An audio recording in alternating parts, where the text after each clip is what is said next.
Ahí comentabas que en el 91 empezaste a dar clases. Sí.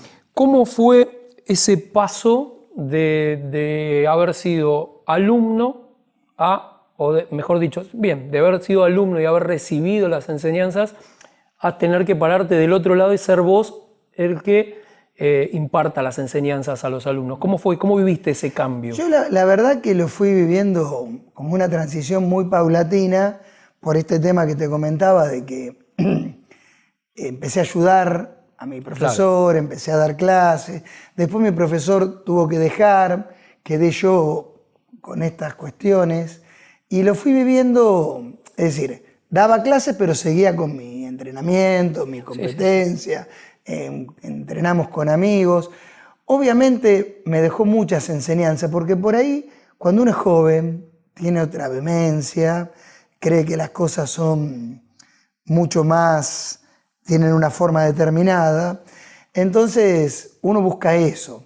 Después con el tiempo se da cuenta de que a cada alumno le toca una enseñanza diferente, ¿no es cierto? Y que el proceso de enseñanza se genera entre el docente y el alumno y se va depurando y es propio y único. Pero bueno, eso me valió por ahí en esos primeros inicios, tener roces, cosas con compañeros, que por ahí yo estaba de profe, pero la realidad es que no lo viví de manera traumática, seguí entrenando siempre de profesor y de alumno, y me di cuenta que me gustaba el tema docente, eso me signó y yo, bueno, mi labor principal es ser docente, ¿no? Entonces, la realidad es que no lo viví de manera traumática, pero sí me fue dando esa experiencia, herramientas, y el judo como formador de profesores, porque ese tema de ir de los cinturones, de ir cambiando de cinto en función de lo que vas aprendiendo, y cuando lo empezás a enseñar es como que ese conocimiento se te fija, porque lo estás viendo desde desde el otro lugar. Entonces empezás a ver de qué manera lo enseñás, cómo armás rústicamente en aquella época, cómo armás una didáctica, cómo ves el método pedagógico para llegar, y entonces también te estás enseñando vos mismo. Y nos pasa a los profesores, te debe pasar a vos también, que cada vez que enseñás, del alumno también aprendés. Mira, justamente ahí venía ligada la siguiente pregunta a propósito de lo que mencionas, y consiste en cómo sentís vos, personalmente, que aprendiste más en tu camino en el judo, como alumno o como profesor. Es decir, en los dos se aprende y es necesaria una y la otra y interactuar entre ambas, pero vos ¿cómo crees que aprendiste más? ¿Cómo crees que te sirvió más? ¿Estar del frente o recibiendo? Indudablemente ahora tengo que decir que aprendí más como profesor que como alumno, por la cantidad de años. Claro, también va directamente con los años.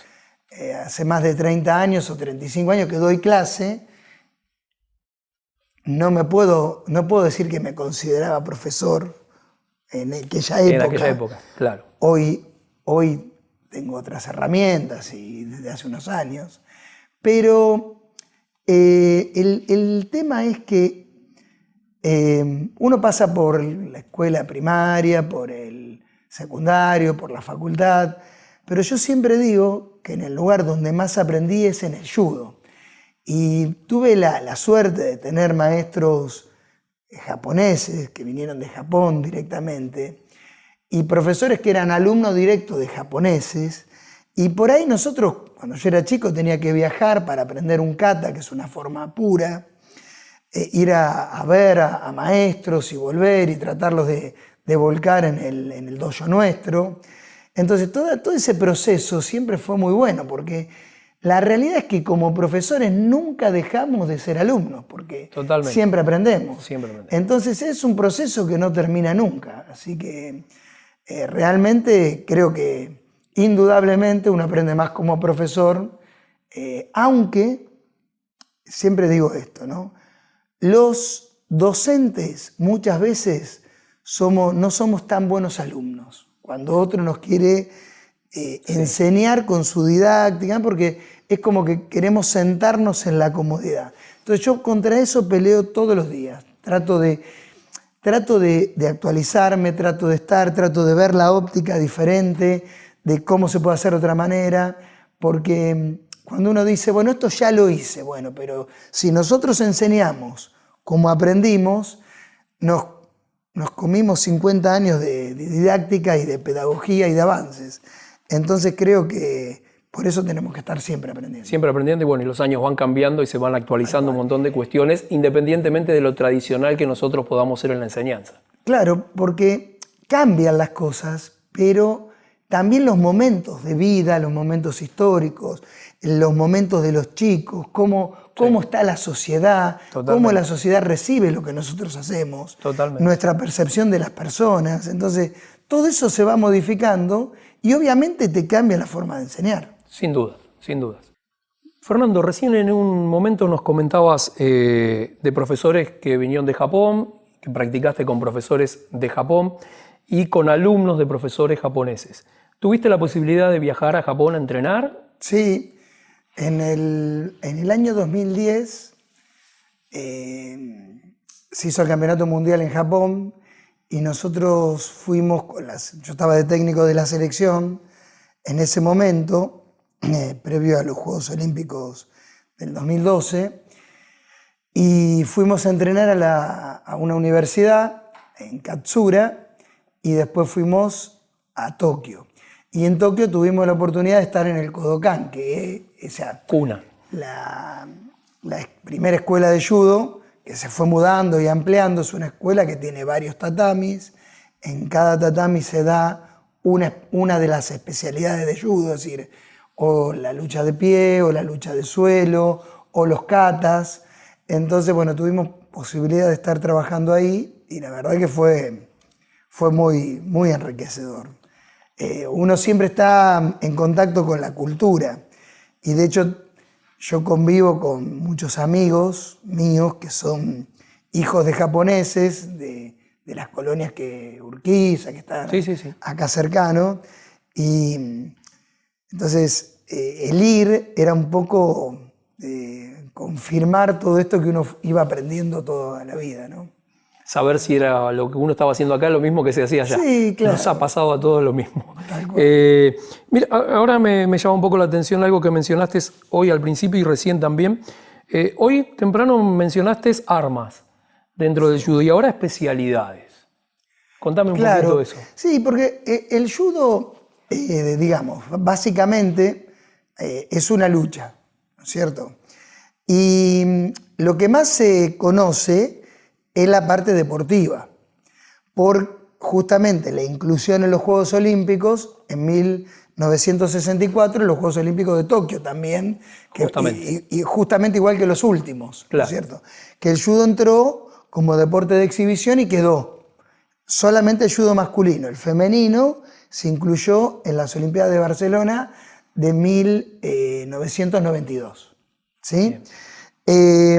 Claro, en la parte deportiva es un poco lo que se ve por tele, que se trata de una lucha, que la idea es proyectar al otro, marcar un puntaje y si hay alguna situación se puede seguir luchando en el suelo y aplicar palancas en el codo, nada más, y estrangulaciones. En la estrangulación no se puede usar las manos para estrangular, sino los brazos. Todas esas cuestiones son de esa depuración que te conté del jiu-jitsu. Ahora, dentro del judo hay una cuestión mucho más amplia. De hecho, los kata, hay dos kata que son relacionados a lo que se llama randori no kata, que es la lucha. Randori significa lucha. Hay 5 katas más que son relacionados a la defensa personal, que eran estos que se vinculaban con la formación del samurái. Bien. Entonces, en esos katas hay manejo de katana, manejo de tanto, el cuchillo, manejo, incluso hay un kata que es el más moderno de todos, el Goshin Jutsu, que hay manejo de armas de fuego, de puño, en donde, bueno, se trabajan sobre desarmes y demás.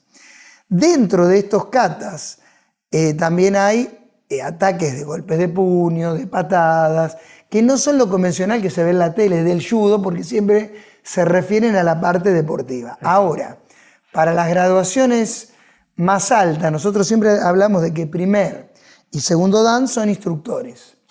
El tercer dan es en donde se empieza a formar un profesor. Y hasta quinto dan es profesor. A partir del sexto dan son maestros. Y bueno, octavo, noveno y décimo serían grandes maestros. Entonces, para poder acceder a esos grados hay que trabajar sobre todo estas otras cuestiones relacionadas, No solo deportivas, sino claro, más las al marciales. manejo de estas armas que te comento y también hay unos katas que son sobre la energía, es decir, de cómo uno focaliza el centro de gravedad hacia abajo, cómo son los desplazamientos, bueno, muchas cosas que vos Sí. debes entender, Sí, sí, incluso muchísimo más que yo, pero que bueno, forman parte también de la formación del judoka, porque muchas veces el bajar el centro de gravedad, los desplazamientos generan que uno pueda tener una posición más beneficiosa en el combate. Sí, sí, sin duda, sin duda.